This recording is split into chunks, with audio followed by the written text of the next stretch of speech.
I'm sorry, I was just looking at a funny video. I'm sorry.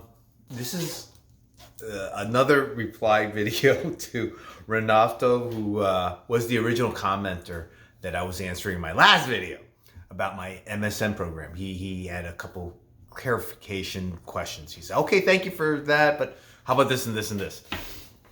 And there were some other questions. Some other people had cleared up, like the CRNA are actually independent in California, and in our state, I think it's a 4-to-1 ratio. But that is, I do remember hearing some blowback about that because basically some of the MDs were like, you're encroaching on our spot, and totally, understandable. They put their timing in and their time and sacrifice to become MDs.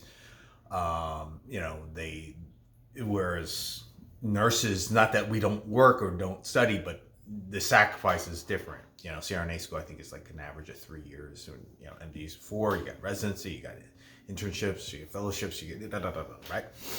So a lot more time, I think, they put in on average. Anyway, to answer Renato's question on, he had a couple of follow-up ones. One was like hours. What do I expect versus, I guess, bedside. Again, this is all coming from a bedside nurse. Every answer is your mileage may vary because not every institution's the same, not every state's the same, not every job is going to be the same. What you do in one or facility is different than another. That's what I don't like about travel. And I speak with travelers all the time, and they're like, "That's I'm trying to remember 3 different Pyxis, Omnicell." I'm like, I can't even remember when I float, versus an entire new organization's BS. Oh, forget it. I can't do that. But hours, I guess what I expect and what I've talked to people are, for NPs, it depends if you're working in a 9 to 5 office kind of setting. And that's kind of where I want to be. Although I'm not adverse to working some night hour shifts. There's like an urgent care type of scenario, clinic scenario, which is where I like to end up going. That's the reason for the bucket list. They handle after hour care. I think they call it PM pediatrics or pediatrics PM, probably PM pediatrics, I think. So everything after, let's say 5 p.m. I'm just making that number up. So from 5 to whatever, 7 a.m. in the morning, whatever, probably 7 to 7, you go to this clinic versus going to an ED. And the whole point is the industry is pushing that, is to alleviate some of the strain on emergency rooms. Ours is basically always in surge. It's always in surge mode now because people use it as an urgent care. You can't turn anyone away. And all of a sudden, so you come into the doorway, you got someone who's like, "Oh, I got belly pains," and another one's having a stroke. You got to take both of them in. You process them differently, but you're taking them both in. The next stroke that comes in, well, they're behind the belly pain one. But, you're going to be triaged differently. But again, that person was there already. So it starts building numbers and bodies, people waiting in queue. So that's why they would like to see if we could divert some of these people to, let's say, urgent care and have them weeded out there. Don't get me wrong. All the providers there say, "Hey, look, Ray, when we have a real emergency, it's 911. Ambulance them out of here," or we tell them go right to the ED. And so it's not that they're not getting care or not getting escalated, but sometimes it's not escalated correctly. And I've heard horror stories in emergency rooms and in urgent cares, and patients that say, "I didn't feel like going, I'll go later." Well, you missed your time window for getting TNK. I can't stop the clot in your brain now. So damage is done, the damage is there permanently, and that's how you're going to live the rest of your life, if it's long or short. So, I'm definitely not saying don't go to the emergency room if you feel the need. Go. But there's a lot of volume that they're handling, more and more and more. And that's where urgent cares and what's the other term people use? But basically care clinics.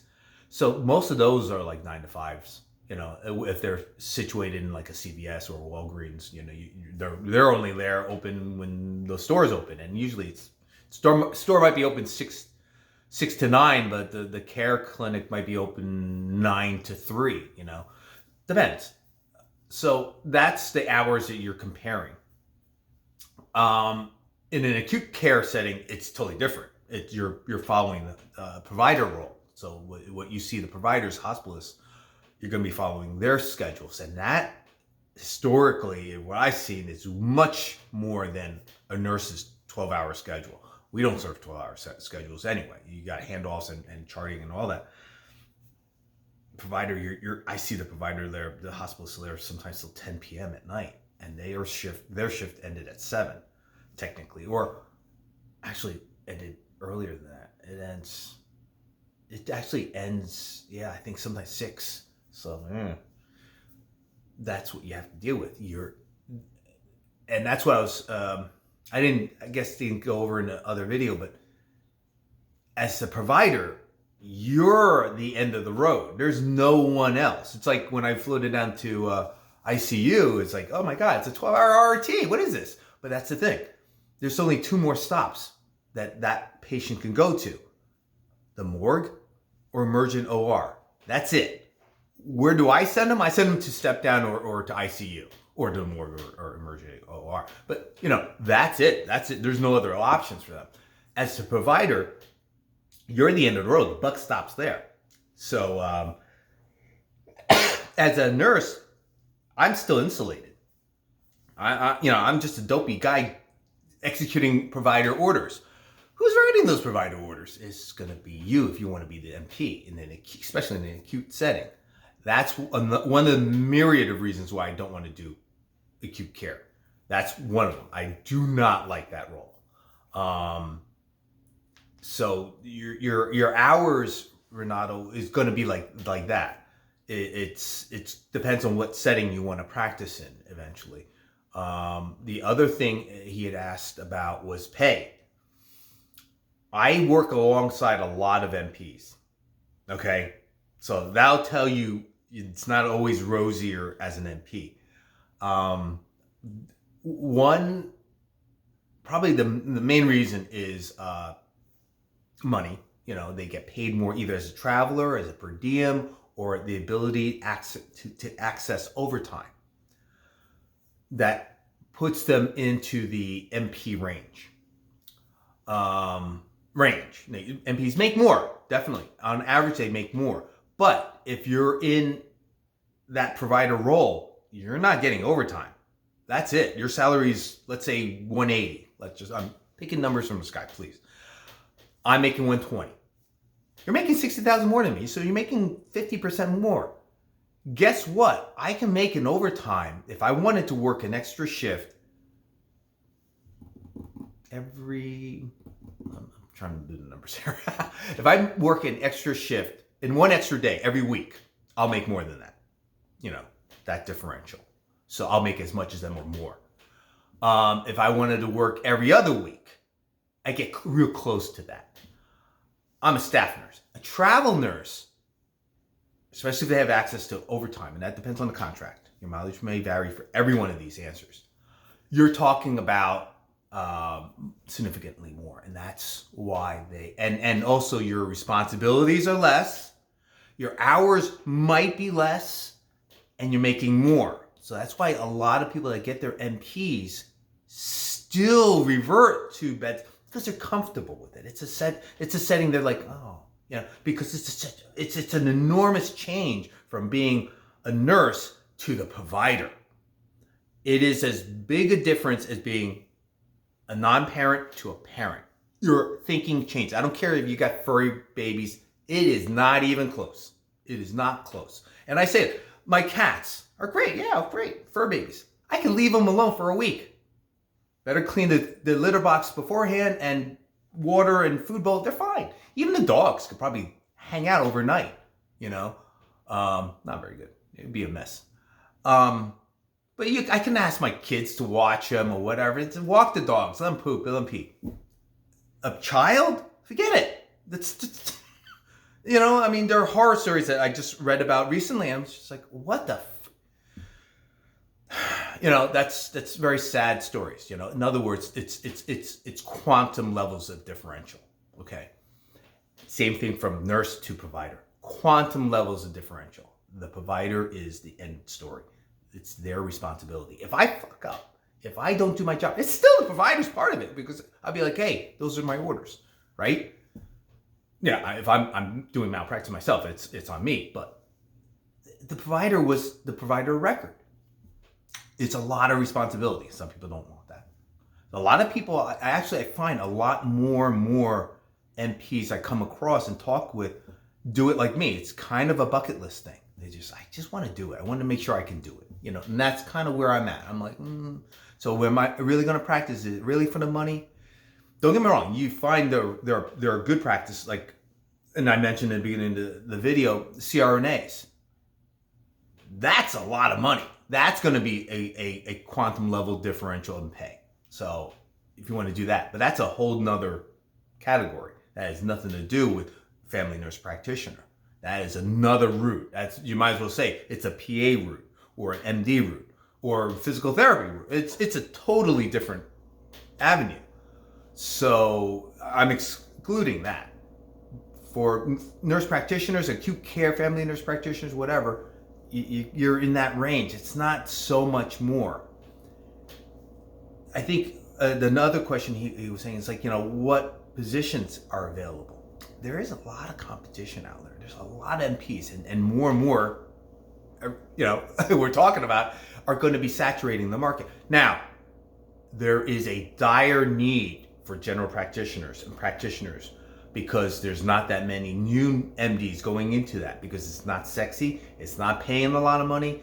You want to make money, you go surgery, go maybe endocrine nephro, those, because you're going to see a lot more demand. Psych, general practitioner, pediatrician, it's sad stories out there from the MDs I talk to, and they're just like, what are you going to do? That's can't throw away 25 years of my life. They're going to continue practicing, right? But if their kids are doing it, they said no, absolutely not. They said no, absolutely not. And not because of malpractice or anything like that. In the previous 20 years before this, it was more that was the motivating factor when I spoke with MDs, because I've in-laws and former associates that were in the medical field and health field, and that was a bigger motivating factor. Nowadays, it's just like, okay, let's just forget it.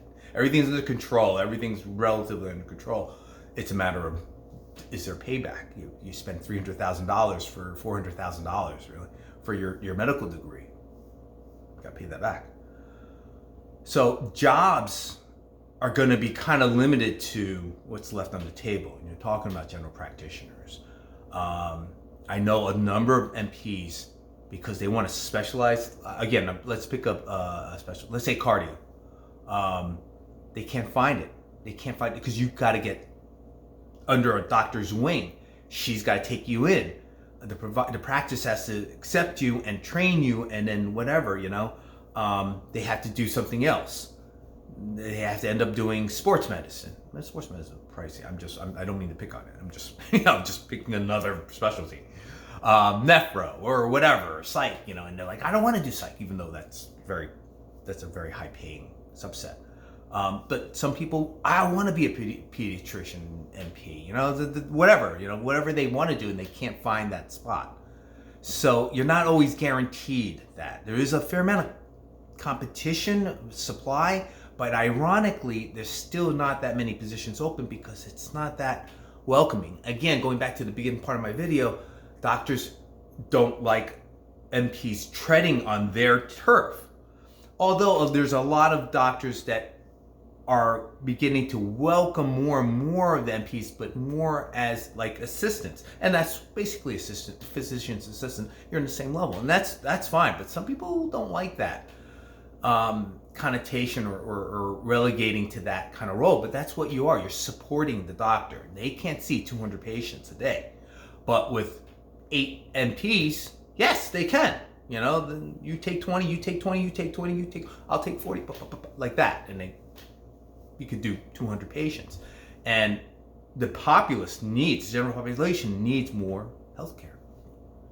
So, you know, job-wise, be aware. You have that irony that there's a need, and there's a supply, but it's not being filled quite well. There's still some disconnect there. Money-wise, also there's a disconnect there.